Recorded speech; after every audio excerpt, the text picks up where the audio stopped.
എല്ലാ വിഷക്കൂണുകളും ഈ കളർ ആകണമെന്നില്ല. എന്താണ് ഈ വിഷക്കൂണുകൾ? എന്തുകൊണ്ടാണ് നമ്മൾ വിഷക്കൂണുകൾ കഴിച്ചു പോകുന്നത്?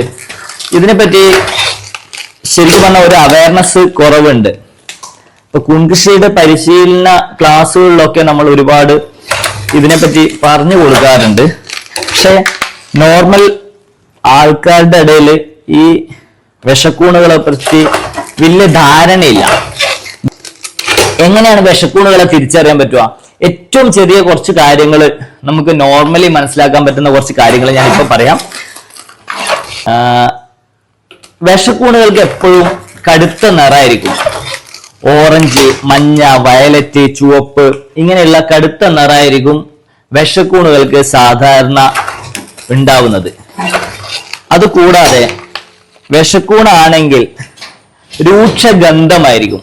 രൂക്ഷഗന്ധം എന്ന് വെച്ചാൽ നാറ്റം ആയിരിക്കും സാധാരണ പൊതുവെ ഈ വിഷക്കൂണുകൾക്ക്.